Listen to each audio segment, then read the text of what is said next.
का lecture number 4। बेटा इसके पहले हमने बहुत सारी चीजें कवर कर ली है, एक बार थोड़ी समराइज कर देते हैं। हमने सबसे पहले देखा था कि मानव जो होते हैं वो लैंगिक जनन शो करते हैं, जरायुजता दिखाते हैं, ठीक है। फिर हमने देखा कि जो मानव होता है बेटा उसके अंदर क्या होते हैं, इसके 6 स्टेप्स देखा था। स्टेप्स में हमने पहला स्टेप देखा गैमेटोजेनेसिस, फिर हमने देखा वीर्यसेचन जिसको इंसेमिनेशन कहते हैं, फिर हमने देखा कि निषेचन होता है, फिर इसके बाद हमने देखा कि गेस्टेशन होता है, गर्भावधि होती है, फिर क्या होता है बेटा बीच में यहाँ पे इम्प्लांटेशन होता है, फिर गर्भावधि होती है, फिर उसके बाद होता है बेटा पार्चुरेशन मतलब डिलीवरी ऑफ बेबी होती है, ठीक है। फिर हमने इसके बाद देखा कि जो जनन अंग होते हैं उसको हमने 2 भाग में डिवाइड किया था, एक होता है प्राथमिक जननांग, एक होता है द्वितीय जननांग। अगर प्राथमिक जननांग की बात करेंगे तो मेल के केस में प्राथमिक जननांग वृषण होता है, टेस्टिस होता है, और फीमेल की बात करेंगे तो फीमेल के केस में क्या होता है, ओवरी होता है, अंडाशय होता है। अब जो प्राथमिक अंग होते हैं इनका मेन काम होता है कि गैमेट का निर्माण करना, युग्मक का निर्माण करना। मेल के केस में गैमेट होता है शुक्राणु और फीमेल के केस में गैमेट होता है अंडाणु। और फिर क्या होता है, फर्स्ट काम हो गया कि गैमेटोजेनेसिस युग्मक का निर्माण करना, और दूसरा काम होता है सेक्स हार्मोन्स को सेक्रेट करना। अगर मेल है तो मेल के केस में सेक्स हार्मोन्स जो होते हैं वो एंड्रोजेंस होते हैं, मेनली हार्मोन्स इसका कौन सा होता है, टेस्टोस्टेरोन। अगर फीमेल है तो फीमेल के अंदर एस्ट्रोजन होगा और प्रोजेस्टेरोन होगा। उम्मीद करती हूँ इतनी बातें आपको अच्छे से समझ में आई होंगी। फिर हमने कल की क्लास में देखा था शुक्राणु जनन क्या होता है, अंडाणु जनन क्या होता है। अगर हम शुक्राणु जनन के प्रोसेस को देखते हैं तो थोड़ा हम समझेंगे बेटा। जो शुक्राणु जनन होता है उसके अंदर क्या होता है, शुक्राणु बनते हैं, इस प्रोसेस को हम कहते हैं स्पर्मेटोजेनेसिस। फिर क्या होता है, शुक्राणु जनन के अंदर क्या होता है, बहुत सारी स्पर्मेटोगोनिया होती हैं, मेल जर्म सेल होती हैं जो अपने अंदर मल्टीप्लिकेशन करती है, माइटोसिस करती हैं और या फिर गुणन करती है, मल्टीप्लिकेशन करती है, ठीक है। तो इसके दौरान क्या बनती है, प्राइमरी स्पर्मेटोसाइट। अब प्राइमरी स्पर्मेटोसाइट जो होता है उसका प्लॉइडी सेम होता है जैसे कि स्पर्मेटोगोनिया की थी, केवल क्या हो गया, नंबर बढ़ गया। अब नंबर बढ़ने से क्या होता है बेटा, अब इसके अंदर मियोसिस 1 होगी। मियोसिस 1 के दौरान बनेंगे 2 अगुणित कोशिकाएं जिसको हम कहेंगे सेकेंडरी स्पर्मेटोसाइट। फिर इनके अंदर होंगे मियोसिस 2 जिसके दौरान 4 अगुणित स्पर्मेटिड बनेंगे। अब स्पर्मेटिड की खास बात होती है, ये क्या करते हैं, ये अगतिशील होते हैं, इमूवेबल होते हैं, ठीक है। फिर ये क्या करते हैं, अभी तक ये गतिशील नहीं है बेटा, गतिशील होगा तभी क्या करेगी, फीमेल रिप्रोडक्टिव ट्रैक्ट के अंदर जाएंगे, ठीक है। तो इसके अंदर कुछ चेंजेस होते हैं, इसके पास पूंछ लगती है, हेड लगता है, हर एक चीजें होती है, ठीक है। तो फिर क्या बनता है, स्पर्म बनता है, स्पर्मेटोजोआ बनता है। तो बेटा स्पर्मेटिड से स्पर्म बनने की प्रोसेस को हम स्पर्मियोजेनेसिस कहते हैं, है ना। अब जो स्पर्म बना हुआ है उसको हम क्या कहेंगे, अब स्पर्म जो है उसके हेड जो है अभी भी सर्टोली सेल में धंसे हुए हैं क्योंकि वहां से वो पोषण ले रहा है, नरिशमेंट ले रहा है। अब नरिशमेंट लेने के बाद वो हेल्दी हो जाएगा, हेल्दी होने के बाद क्या होगा, सेमिनिफेरस ट्यूब्यूल के बाहर रिलीज कर दिया जाएगा, ठीक है। आप कमेंट सेक्शन में होमवर्क आपका है कि आपने बताना है कि सेमिनिफेरस ट्यूब्यूल के जो अंदर सेल्स होती हैं और जो बाहर सेल्स होती हैं कौन कौन सी सेल्स होती हैं, कमेंट सेक्शन में सभी बच्चे लिखेंगे। और बेटा आप देखो, हम अभी तक हमने देख लिया कि जो स्पर्म रिलीज होते हैं सेमिनिफेरस ट्यूब्यूल के बाहर, तो आप प्रोसेस का नाम बताओगे, तो प्रोसेस का नाम होता है स्पर्मिएशन, ठीक है। हमने यहाँ पे 3 चीजें पढ़ी, स्पर्मेटोजेनेसिस क्या होती है, और फिर हमने सेकेंड चीज पढ़ी कि स्पर्मियोजेनेसिस क्या होती है, और तीसरी चीज हमने पढ़ी कि स्पर्मिएशन क्या होता है। स्पर्मेटोजेनेसिस जो होता है वो कंप्लीट प्रोसेस होता है स्पर्म के बनने की। फिर हमने देखा स्पर्मियोजेनेसिस जो होता है वो स्पर्मेटिड से स्पर्मेटोजोआ बनने की प्रोसेस को कहते हैं। और फिर तीसरी चीज हमने देखा स्पर्मिएशन, स्पर्म सेमिनिफेरस ट्यूब्यूल के बाहर छोड़े जा रहा है उसको हमने कहा स्पर्मिएशन, ठीक है। फिर हमने कल की क्लास में अंडाणु जनन देखा था बेटा। जो शुक्राणु जनन होती थी वो प्रोसेस ना थोड़ी कॉम्प्लेक्स नहीं होती, कम ही कॉम्प्लेक्स होती है। यहाँ पे क्या होता है, ये कंटिन्यूअस प्रोसेस होती है, जैसे ही प्यूबर्टी आई, लैंगिक परिपक्वता आ गई बच्चे के अंदर, तो वहाँ पे स्पर्म बनना शुरू हो गया, ठीक है। ये कंटिन्यूअस प्रोसेस होती है। अगर स्पर्मेटोगोनिया है अपने अंदर मल्टीप्लिकेशन करेगी, प्राइमरी स्पर्मेटोसाइट बनाएगी, मियोसिस 1 करेगी, सेकेंडरी स्पर्मेटोसाइट बनाएगी, मियोसिस 2 करेगी, स्पर्मेटिड बनाएगी, फिर स्पर्मेटोजोआ में चेंज होगा और फिर स्पर्मिएशन होगा। तो ये जो प्रोसेस है ना वो हमेशा चलती रहती है, ठीक है, कंटिन्यूअस है, मतलब कि कहीं रुकती नहीं है। पर अगर हम फीमेल की बात करेंगे तो फीमेल के अंदर बहुत सारे स्टेजेस में होते हैं, ठीक है। सबसे पहले तो जब फीमेल बेबी जो होती है मदर के अंदर होती है तभी उसके अंदर कुछ चेंजेस होने लगते हैं। पहले क्या होगा, उसकी oogonia सेल्स जो है वो अपनी संख्या को बढ़ाई, ठीक है, उसके अंदर गुणन हुआ, पहले ही oogonia के अंदर चेंजेस होने लगे और ये प्राइमरी oocyte के स्टेज में आई और प्राइमरी oocyte के स्टेज में आते ही ये रुक गई। और रुकी कौन सी अवस्था में, प्रोफेज 1 की अवस्था में। ठीक है, तो हमने कल इन्हीं चीज को बहुत अच्छे से पढ़ा था। देखो फीमेल के अंदर oogonia जो oogenesis होती ना, oogenesis, उस प्रोसेस को बेटा वो स्टार्ट तो एम्ब्रियोनिक अवस्था में हो जाती है, भ्रूणीय अवस्था में हो जाती है, पर अंत इसका कब होता है, जब स्पर्म की एंट्री हो जाती है। ठीक है, तो oogonia सेल जो है अपने अंदर गुणन किए, इसको हमने क्या बताया था आपको। और फिर गुणन के दौरान क्या बन गई, प्राइमरी oocyte बनाई, है ना। ये जो प्राइमरी oocyte है, ये कुछ यहाँ पे प्रोफेज 1 के डिप्लोटिन कंडीशन में, प्रोफेज 1 के डिप्लोटिन कंडीशन में जाके रुक जाएगा। और रुकने के बाद बेटा इसी चीज को हम अरेस्ट कहते हैं, मतलब कि यहाँ पे जाके रुक गया है। ठीक है, और अंडोत्सर्ग के पूर्व अब क्या हुआ, यहाँ पे रुका हुआ है। ये क्या हुआ बेटा, ये जब बेबी बर्थ हुई तब की कंडीशन है कि तब प्राइमरी oocyte में था। ठीक है, जैसे ही बेबी का बर्थ हुआ तो उसके अंदर चेंजेस होने लगे, उसके जो प्राइमरी oocyte थे उसके चारों तरफ लेयर्स बनने लगी। प्राइमरी फॉलिकल बनाया, फिर सेकेंडरी फॉलिकल बना, टर्शरी फॉलिकल बना। फिर उसके बाद क्या होता है, जैसे ही बेबी प्यूबर्टी की कंडीशन में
चीजें सभी को समझ में आ गई। हमने देखा कि अंडाणु जनन क्या होता है, ठीक है। तो वहां पे हमने 2 केस बताया। अगर मान लो कि सेकेंडरी oocyte बना और सेकेंडरी oocyte के पास अगर मान लो कि स्पर्म की एंट्री होती है, अगर बेटा स्पर्म की एंट्री होती है तो ओवम बनता है और आगे के प्रोसेस चलते हैं, भ्रूण का निर्माण होगा।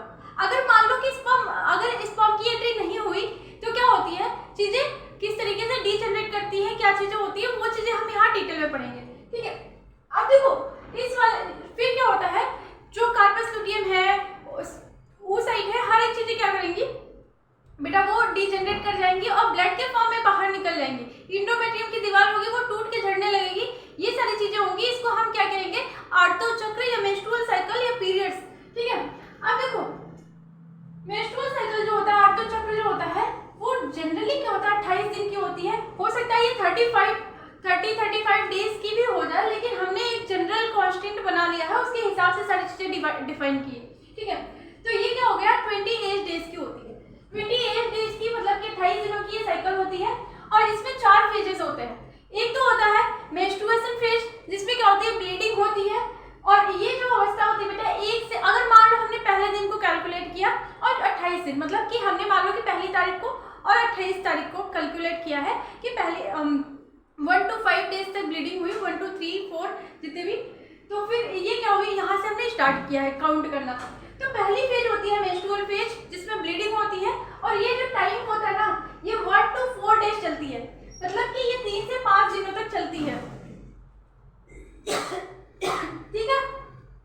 अब देखो इसके अंदर क्या होती है, अगर मान लो कि निषेचन नहीं हुआ तो ये जो इंडोमेट्रियम है वही टूट के निकलने लगेगी। अब बेटा इंडोमेट्रियम के चारों तरफ क्या होती है, यहाँ पे ब्लड की लेयर्स होती है, तो ये क्या करेंगे, ये झड़ के निकलेंगे, तो यहाँ पे ब्लड निकलेगा, ठीक है। तो इतनी बातें समझ में आ गई, वही ब्लीडिंग के फॉर्म में निकलता है। ये हमने 3 to 5 डेज की साइकिल बताई, मतलब कि पहले तीसरे दिन की चक्र बता दिया कि हमने पहले और से तीसरे दिन के बीच में मेंस्ट्रुअल फेज चलता है, ब्लीडिंग हो रही है, ठीक है। अब देखो इंडोमेट्रियम खत्म हो चुकी है, तो ऐसा तो नहीं कि बिना इंडोमेट्रियम की ही गर्भाशय रहेगी, तो अब इंडोमेट्रियम बनना शुरू होगा, ठीक है। तो अब काम किसका आता है, हाइपोथैलेमस का। हार्मोन नियमन देखते हैं, ठीक है। हाइपोथैलेमस हेल्प करेगा, हाइपोथैलेमस जीएनआरएच सेक्रेट करेगा और ये सिग्नल कहा जाएगा अग्रपीयूष ग्रंथि के पास, मतलब कि एंटीरियर पिट्यूटरी के पास, ठीक है।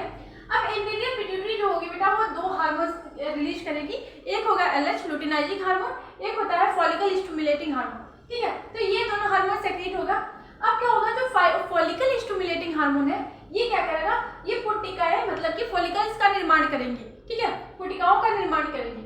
अब बेटा क्या होगा, ये जो पुट्टिकाएं हैं यही क्या करेंगी, एस्ट्रोजन का सिक्रेशन करवाएंगी, ठीक है।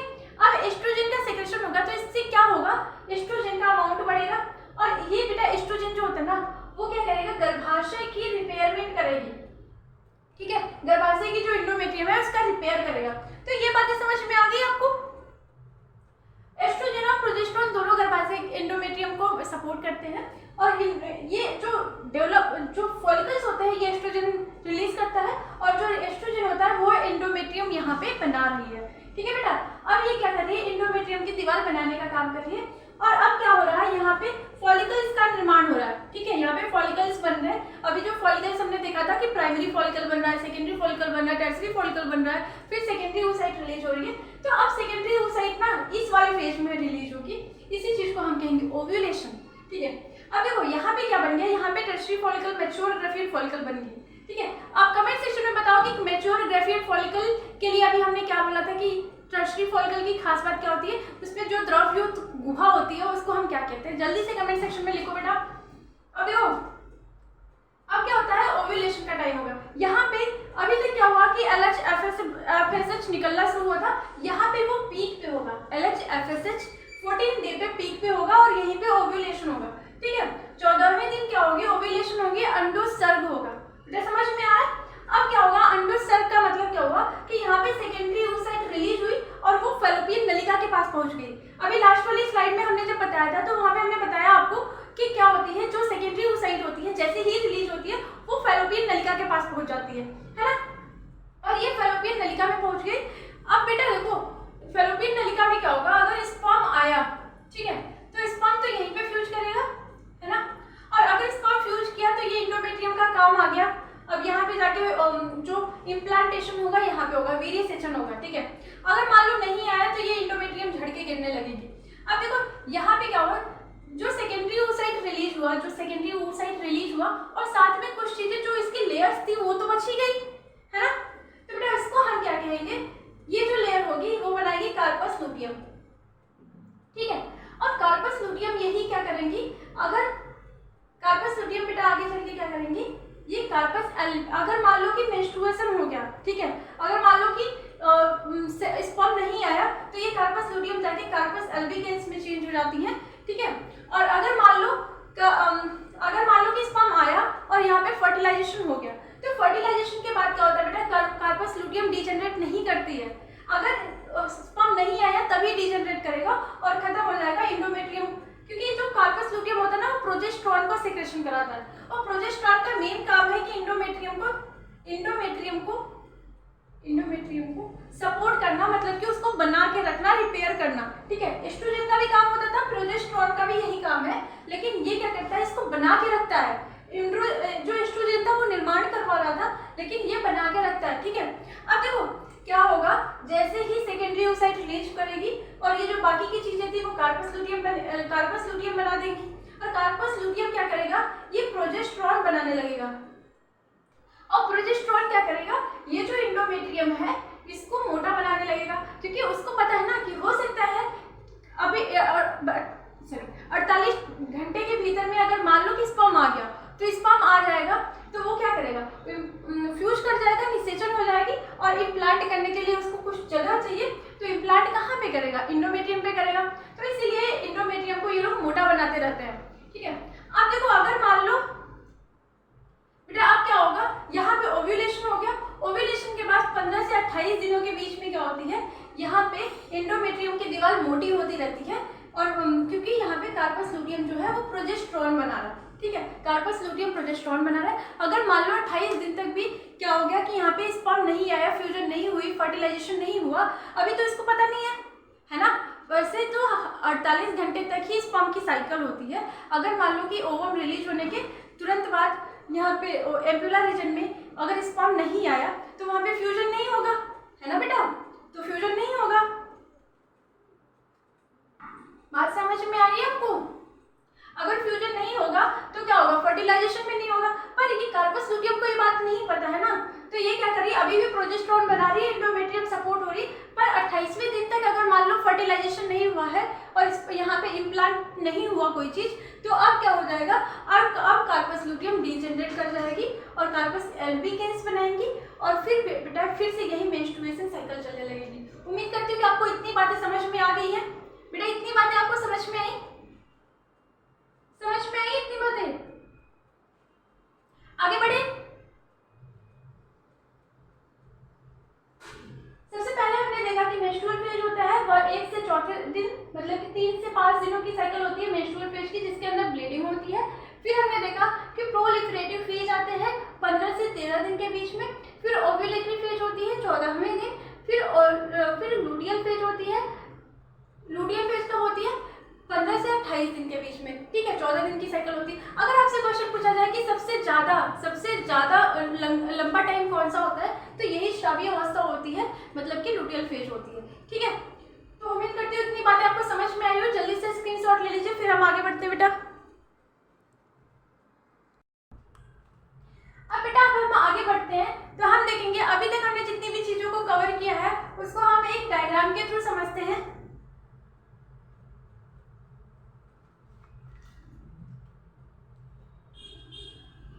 ठीक है, अभी तक हमने जितनी भी चीजों को समझा है, अब हम हार्मोनल चेंज के द्वारा देखते हैं। अभी हमने देखा कि जो पहले से तीसरे दिन होती है वहां पे ब्लीडिंग होती है, फिर उसके बाद क्या होता है, LH-FSH का अमाउंट बढ़ता है, और फिर LH-FSH के अमाउंट बढ़ने के साथ साथ क्या होता है, यहाँ पे एस्ट्रोजन का अमाउंट बढ़ता है, जो क्या करता है, फॉलिकल का डेवलपमेंट कराता है। फिर हमने देखा कि जो ओव्यूलेशन का टाइम होता है वहाँ पे LH की अमाउंट बहुत ज्यादा बढ़ जाती है, और वहाँ पे FSH की भी अमाउंट ज्यादा ही होती है।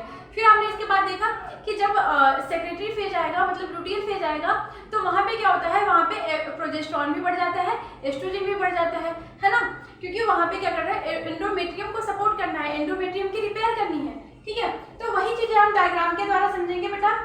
देखो एक ग्राफ है जिसके अंदर हम देखते हैं LH hormone hormones, FSH hormones, ये क्या अग्रपीयूष ग्रंथि के हार्मोन होते हैं, मतलब कि एंटीरियर पिट्यूटरी ग्लैंड के हार्मोन्स होते हैं, ठीक है। और फिर इसके बाद आता है ओवेरियन हार्मोन्स। ओवरीज के दो हार्मोन्स है, एस्ट्रोजन है और प्रोजेस्टेरोन है, ठीक है।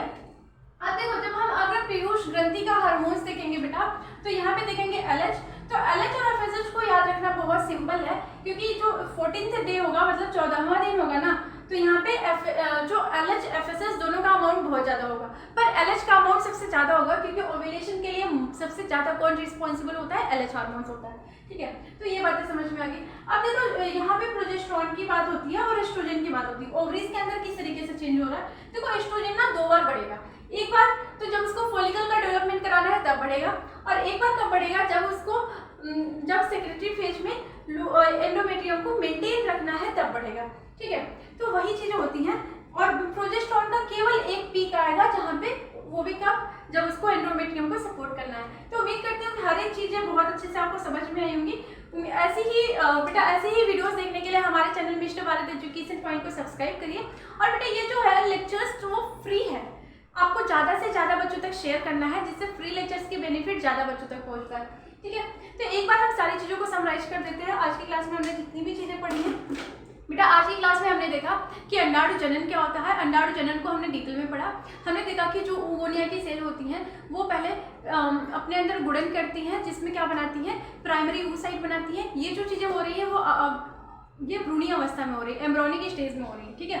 फिर इसके बाद क्या होता है, जो प्राइमरी oocyte बनी हुई है उसके चारों तरफ कुछ फॉलिकल की सेल डेवलप होंगी, तो प्राइमरी फॉलिकल बनेगा, फिर कुछ और फॉलिकल्स बनेंगी, प्लस उसके ऊपर थीका की एक लेयर आएगी, तो उसको हम सेकेंडरी फॉलिकल्स कहेंगे।